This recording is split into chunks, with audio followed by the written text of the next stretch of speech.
What's going on, guys? Welcome to today's new episode. If you guys are new to the channel, what's up? It's your boy Lonzo. Now, we have been grinding our jiu-jitsu.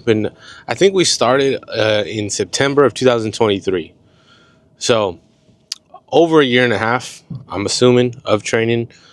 Bro, that's going to be crazy. This year, we're going to hit 2 years of training jiu-jitsu, which is actually insane, to be honest. Now I think about it, it's like, holy smokes, bro. And since we started, really, we were heavily invested into jiu-jitsu. Now, I wasn't even into it before I signed up. I was really just trying to find something where I could just bite onto and just chew on something while I was trying to figure out what I wanted to do. And then once I found it, bro, once I started training, I'm like, bro, this is some ninja stuff right here, bro. This is it. I've always been interested in martial arts. I did karate when I was younger. I never did wrestling, and just wrestling never came across my mind to do. It's just like I would play basketball, and then I would walk past the wrestling rooms, and you just see it's all freaking clouded. It's all fogged up inside. You can't even see inside how hot it is in there. You hear all the horror stories saying the coaches turn up the heater, and then you cut away. It's like, bro, wrestling.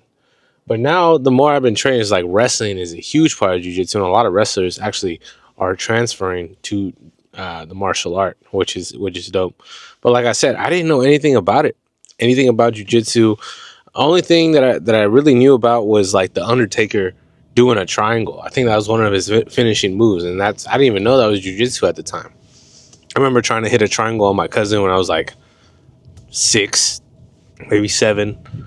Trying to figure out how the triangle work, but now we could figure out how it works, bro. And I do think that it's one of the coolest things out there, bro, is to just train and just having a gym where you're able to meet new people, connect, have different types of people as well training the same martial art. It doesn't matter what they do for a job. It's just you guys are there for one place, so you guys are there to learn, you guys are there to physically exert yourselves, and it's just I don't know, something about it, it's awesome. So yeah, quick reflection coming up on 2 years of training. And after, I think we were a 3-stripe white belt. When we first started recording, I was just thinking yo, I would probably regret it if I didn't document any of this going on. If I didn't document what I was thinking, the problems I was having during the time, it was just a thought that I had. I'm yo, I really want to challenge myself. I feel like jiu-jitsu is one of those things where you do challenge yourself on a daily basis, and especially if you compete, it's hard to put yourself out there. But I felt like it was a good vehicle to do so. Plus, with making videos, doing that as well, just working on those skills. I always wanted to pursue that 2 birds, 1 stone type of vibe, and just working on that. And so far, bro, it's been a grind. I'm not gonna lie. There's still lots of things that I would like to work on both ends, but I do feel like having some video evidence, or not evidence, some video playback of just seeing what I used to do. It has been huge so far, bro. I feel like it's been huge just to see kind of the progress I really don't see, and just overall just trying to motivate anybody else out there who wants to do the same thing. I've seen similar channels online of them recording their roles and their progress and kind of the things they've learned along the way, and I still watch those because I would like to have as much input on the thing that I'm doing as I can, and then trying to figure it out. But just starting off was one of the main things that was difficult, because if I didn't start, bro, I would just be thinking about oh, what if I did this, what if I did that, what if I started jiu-jitsu and all that stuff. But really, when I went, there was no looking back. It was kind of like that Malcolm in the Middle, there's no turning back. Well, Malcolm, where have you been? You got to get in on this. Dad, I want skating lessons. Son, once you start, there's no going back. I know. This means total commitment. Once you begin the path, there is no leaving the path. Are you sure you're ready for that? I mean, really ready? I guess so. Neat. We'll start tomorrow. Come on, dig in before they harden. And that's kind of the mentality I've been having for YouTube and jiu-jitsu, just because it's a grind either way. It's something that takes time and effort, but everything that's worthwhile takes time and effort. I'm just happy to be able to have this opportunity and be able to share it with you guys, and I hope you guys been enjoying the process so far. I know some of you guys reached out, invited me to go train at you guys' gyms, and that would be awesome. That would be awesome to say what's up to you guys, meet you guys in person, and do the thing. So hopefully I see you guys around. Hopefully later this year we're gonna try to do our best to stay active and to travel a little bit, to get to see some new faces and train this martial art. So it looks like we're gonna make it on time. So kind of proud of that. So thank you guys for tuning in. Let's get ready to go train and put in some work. So if you guys are new to the channel, make sure you guys leave a like, sub, and let me know where you guys are from. So we out. Let's go train, bro. All right, guys, going to do a little voiceover for you guys today. This was a tough training session.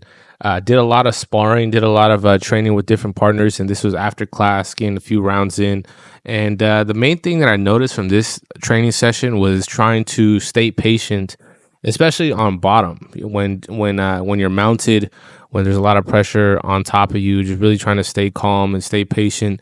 I feel like when I first started training, like I would just start panicking just because I'm like, yo, I can't breathe. It's heavy. I don't know what to do. And just finding those little pockets of like air and just trying to stay calm as much as you can. I feel like it does help out a ton. Now, this is not no expert advice. It's just something I've noticed throughout the time training. And it's like just being comfortable, being uncomfortable, bro. Just looking for the right time, not trying to exert too much energy when you don't need to. I've noticed that like whenever I try to get out, try to get out 100%, like I need to get out here. Sometimes when it doesn't go your way, you're kind of gassed out. And instead of using strength and power, using some technique, like here, I could be using the frames a lot more efficiently here with my forearms and framing the hip. But sometimes it's hard to just remember what techniques to do, especially when, you can't really think. So it's just good to remind yourself, hey, man, stay calm under pressure. And there's always a way to find some room. Not giving up. I feel like giving up is something that should be not even an option in your mind, of just like trying to figure out what's next to do, what mistakes you're making during the roll. I know like with myself, it's hard to find the mistakes during, but like catching like, oh, that didn't work, and actually adjusting it would be a huge difference. And those are just some things that I noticed. Like I said, I'm not an expert, but I'm just trying to figure out what works, and just really not giving up.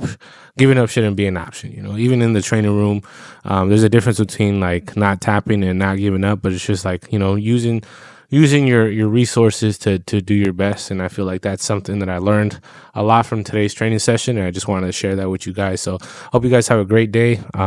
Get some rolls in and get some good training, and hopefully we'll be back on the mat soon. I'll see you guys in the whip. Let's go. All right, bro. Today's class was a good one. Got a lot of good rounds in. Trained with a lot of different people today. A little bit frustrating, to say the least. After class, I'm like, man, I should be getting out of these positions. I should be this, should be that. Then I caught myself like, hey, man, there's days where you win some. There's some days where you lose some, and just using that as motivation. Not getting down on myself. Damn, my freaking glasses are all fogged up. But you guys know what I mean, man. You guys have some of those days where it's hard to get stuff going, start getting momentum going your way.